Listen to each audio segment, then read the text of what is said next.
So we've been looking at this dot moving through space. Let's get it to a rectangle so it can be the footprint of the building. And we're going to have to do a couple of things here. That's just a point right now, and we can't use a point to define like the center of a rectangle. We need to actually kind of do a couple of things to that. So what we need to do first is, I'll just grab the tool that we're going to use. We're going to use a rectangle. So let me see if I can find this. Surfaces.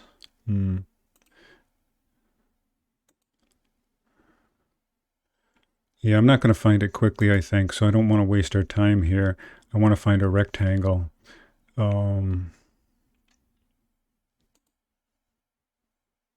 Rectangle. All right.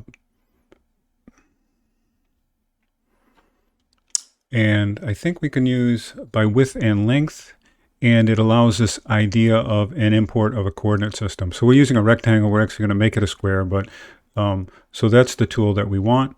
And we need this coordinate system. And so we have a point, and we need to transfer that in order to get the rectangle to look correct. We need to define that coordinate system. And so what we need is a plane.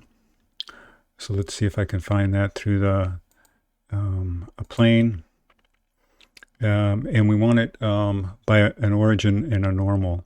So that's the one right here. Let me just plug the point in, and let me just zoom in here so you can see that. So the point is going in now as the origin, and if you look right now, this has changed to a, and let me just disconnect it for a minute. There's nothing around that point. If I drag the origin in, now we see that little plane defined there. And the normal must have a default to the Z direction, so it's actually in the correct orientation. We would normally have to maybe put a vector in the Z-axis in, but I don't think we're going to need to do that. Let's just see. So I'm going to feed now that plane into the coordinate system. And let's see what the default values are, 1 and 1. And that might be really small. I'm going to hit escape and zoom in here and see if it's actually drawing a rectangle. Yeah, it looks like there's a very tiny rectangle there. So I'll come back out and let's give it a dimension. Let me see what I'm going to name that. I'm just going to look over to my reference here. I want to use the same. We'll call it the width of the building. So we're going to make a slider.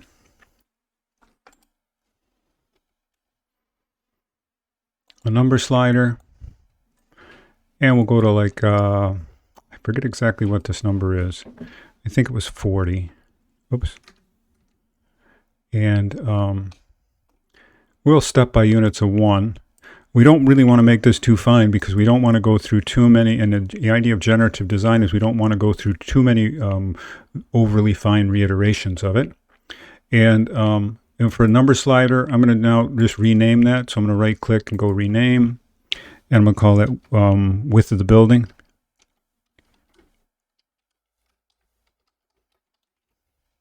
And why these are important is that these were going to show up in our generative design tool. And if we've labeled them properly, we'll just have a lot more clarity in the process. So I'll go ahead and zoom this up a little bit, and I'll put that in for both the width, and we can see that that's getting generated there, and the length. And so now we have that idea of a building footprint. And let's go over here just so you can see what's going on now. As I move these sliders now, we're moving the point, but the point is then transferring the rectangle for us. So we're on the way now to being able to move our rectangle, except for we have this problem that we're overhanging our property. So the easiest way to do that is really just to offset the property line.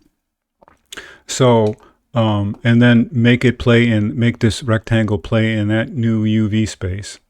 So let me go ahead and show you how we're going to do that. So I'm going to go to, right here we have the original generation of that surface patch, but we're going to actually put in an offset tool. So I'm going to go curve offset.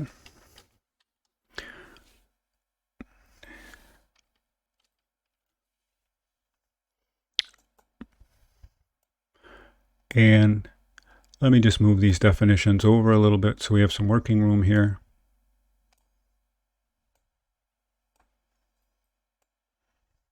And so before we get the surface by patch, I want to insert this curve offset. I want to make a box that's smaller for it to work within.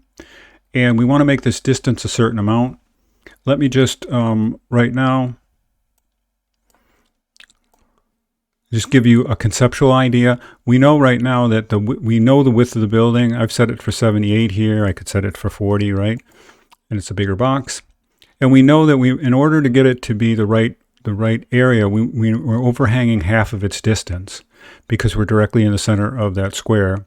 And so we need half of that value. We need half of the 40 or whatever we happen to have in that slider value. So we're going to do a little bit of a calculation there, and that's going to determine our offset. So if we take and make a code block, let me get on the right screen.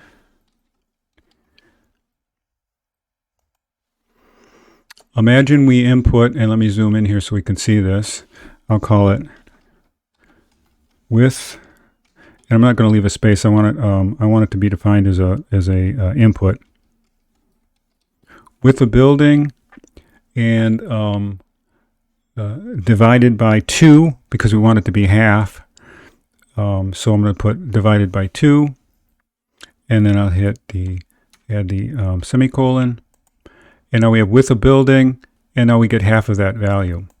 So if I was to now look at the idea that we have width of building, and I'm pulling this way over because that'll help us to keep organized with what our inputs and outputs are.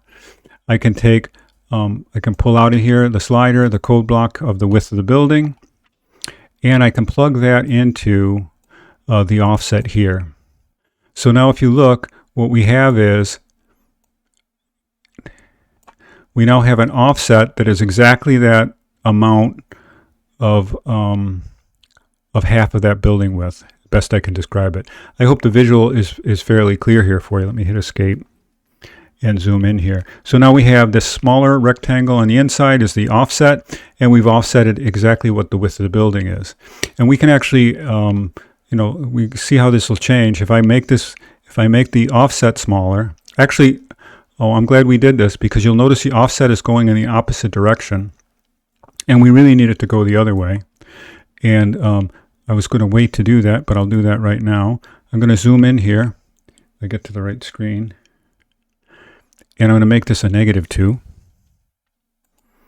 And now it's just on the other side. So if we go ahead now and change the width of the building, you'll notice that all we're doing is really changing the offset of the new UV space that we're playing in. Let me go over here and review that because I inserted this code block, this offset here. The surface by patch now that we've created is no longer the property line. It's now the offset line that we've inserted into it. The property line is still out here. It's the one that we inputted and we actually gave a color to, but we're no longer, we're not directly referencing it any longer. We're just assured that we'll never violate that because of the half of the building width that's been imported into the property line offset. And I hope that's not too confusing. So, all right, so we're all set with that. I wonder why I've still got a property line that is showing up. Let me turn the preview off here. Yeah, the data remember was still on, so that was disguising the color of the property line. And I apologize for that. If I would have shown you that, if I would have had that highlighted first, it would have been much clearer to see what was going on. So we have now this new kind of bogus offset of the property line that just prevents the rectangle from exceeding that shape. So next we'll look at building a building from this.